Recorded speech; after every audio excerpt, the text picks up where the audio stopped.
হ্যাঁ, একজনে ফোন করে বলছিল যে দাদা, এবার কি ইডি সিবিআই এর খেলা সব বন্ধ হয়ে যাবে? এটা ছিল একটা সময় কেন্দ্রীয় সরকারের ময়না না তোতা, এ তোতা ময়নাদের কাজ কি বন্ধ হয়ে যাবে? আমি বললাম যে ভাই, এটা বলা মুশকিল। কারণ হচ্ছে, এই তোতা ময়নার ঘোর বিরোধীরা তো এখন সরকারে ঢুকে গেছে। সরকারে ঢুকে যাওয়ার ফলে তোতা ময়নাদের অ্যাক্টিভিটিস নিয়ে তো আবার নতুন করে মূল্যায়ন হতে পারে। মানে আনুমানিক বলা হচ্ছে, বা তাদের ক্ষমতাটা আরও ফ্রি করে দেওয়া হতে পারে যে তারা যা বোঝে তাই করবে। এইরকম যদি হয় তাহলে বিরোধীরা হাঁপ ছেড়ে বাঁচে, ব্যাপারে কোনো সন্দেহ নেই। কিন্তু জনমানসে এই সরকারের প্রতি কিন্তু একটা খুব খারাপ ধারণা জন্মাবে, এ ব্যাপারে কোনো সন্দেহ নেই। বহু জায়গায় বহু ধরনের পিএমএল হোক, অর্থাৎ টাকা পয়সা লেনদেন করে প্রতারণা করা, চাকরি নিয়ে প্রতারণা করা, অনেক জায়গায়, সেটা শুধু পশ্চিমবঙ্গে নয়, পশ্চিমবঙ্গের বাইরেও অনেক জায়গায় এই ধরনের অনেক ঘোটালা আছে, যে ঘোটালাগুলো ইডি সিবিআইয়ের হাতে। ওয়েস্ট বেঙ্গলের একটা ব্যাপার হচ্ছে, সেটা কোর্টের নিয়ন্ত্রণে। কোর্ট চাইলে ইডি সিবিআইকে করতে হবে, অধিকাংশই কোর্টের নির্দেশে হয়েছে। সেখানে মোদি সাহেবের বা মানে মন্ত্রিসভার কিছু করার নেই। কিন্তু তবুও তো একটা প্রভাব থাকেই। যদি দেখা যায় কোর্টের তদন্তের এগোচ্ছে, তবুও পিছন থেকে দড়ি ধরে টানার একটা ব্যাপার থাকতেই পারে। তো সেক্ষেত্রেও কি এখানকার যে চাকরির ক্ষেত্রে যে ধরনের ঘটনা ঘটেছে, বিশাল স্ক্যাম, বিশাল দুর্নীতি, নিউমারিক পোস্ট নিয়ে যা হবে, তারপরে পৌরসভার দুর্নীতি, সেচ দপ্তরের রিক্রুটমেন্ট নিয়ে, চাকরি নিয়ে দুর্নীতি, এই সব নিয়ে তাহলে কি মানে পিছিয়ে যাবে সরকার, মানে কেন্দ্রীয় সরকার, মানে তার সহযোগীরা চাপ দিয়ে কি কেন্দ্রীয় সরকারকে বলবে তোমার তোতা ময়নাদের এবার খাঁচাবন্দি করো, কারোর বিরুদ্ধে কিছু করতে পারবে না? এটা হলেও হতে পারে, আবার নাও হতে পারে। কারণ হচ্ছে যে বিষয়গুলো তো আলোচনায় আসবে, কেউ তো আর জোর করে করতে পারবে না।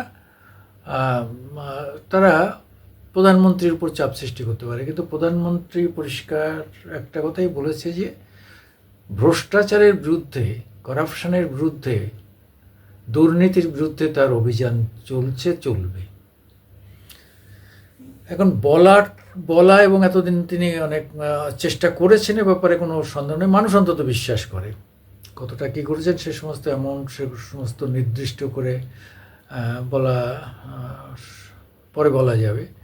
কিন্তু মানে ব্যাপক কিছু হয়নি। তবে এটা বোঝানো গেছে যে করাপ্ট লোকরা অন্তত ভয় পেয়েছে, তারা জানে যে একটা কিছু হবে।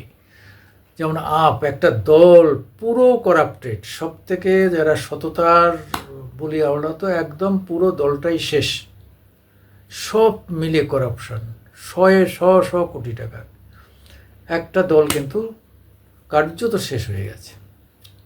তো ওই পাঞ্জাবে এখানে ওখান থেকে 3-4টে সিট মনে হয় তারা পেয়ে গেছে।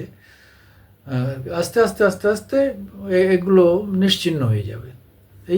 এরা কি করব, আস্তে আস্তে এরা দলবদল করে সরে যাবে। নেক্সট টার্গেট হচ্ছে কংগ্রেসের ন্যাশনাল হেরাল্ড মামলা রয়েছে, হরিয়ানার জমি কেলেঙ্কারি রয়েছে, এই সবগুলো থেকে। এছাড়াও তাদের আগে পুরনো এফআইআর রয়েছে অনেক ধরনের ক্ষেত্রে। তাদের নাগরিকত্ব নিয়ে প্রশ্ন উঠেছে, তাদের ধর্ম নিয়ে প্রশ্ন উঠেছে, এসব নিয়ে অনেক মামলা মোকদ্দমা গান্ধী পরিবারের বিরুদ্ধে হয়েছে বা আগামী দিনে হতেও পারে। ফলে তাদের উপরও একটা প্রচণ্ড চাপ নেমে আসবে, ব্যাপারে কোনো সন্দেহ নেই। গান্ধী পরিবার কিন্তু সাবধান। গান্ধী পরিবার যতই লম্ফজম্প করুন না কেন, আপনার 234 আপনাদের যে টিম, এই টিম থাকবে না, ভেঙে যাবে। রবিবার প্রধানমন্ত্রী এবং তার মন্ত্রিসভা শপথ নেওয়ার পরপরই দেখবেন যে আপনার 234 তাসের ঘরের মতো ভেঙে পড়ছে। ফলে মানে আপনার বাঁচা খুব মুশকিল এই করাপশনের হাত থেকে। মা বেটা দুজনেই এখন জামিনে আছেন, থাকুন, কিন্তু জামিন তো শেষ কথা নয়, এরপর তো ট্রায়াল হবে, সে ব্যাপারগুলো আছে। আগের একটা মামলায় আপনি কনভিক্টেড হয়ে আছেন 2 বছর, সেটা শীর্ষ আদালত ঠেকিয়ে দিয়েছে বলে আপনি এমপিতে দাঁড়াতে পারলেন, এমপি হয়ে গেলেন, সাংসদ হয়ে গেলেন। কিন্তু সাংসদ হলেই তো তার বিরুদ্ধে সমস্ত মামলা, এফআইআর নষ্ট হয়ে যাবে না, কনভিকশন হলেও সেটা নষ্ট হয়ে যাবে না। এবার সিজিআই কোর্ট কী করে সেটা দেখার। যাই হোক, এখন বড় আলোচ্য বিষয় সিবিআই, ইডি, 2 তোতা ময়না কি করবে আগামী দিনে, এটা নিয়ে কিন্তু বাংলার মানুষ তথা ভারতেরও বহু মানুষের উৎসব উদ্দীপনা রয়েছে। আমি সুকুমার দেবনাথ, মামাটি মানুষ ইউটিউব থেকে আপনাদের আমাদের একটু শেয়ার করার, একটু লাইকস দেওয়ার, সাবস্ক্রাইব করার জন্য অনুরোধ করছি।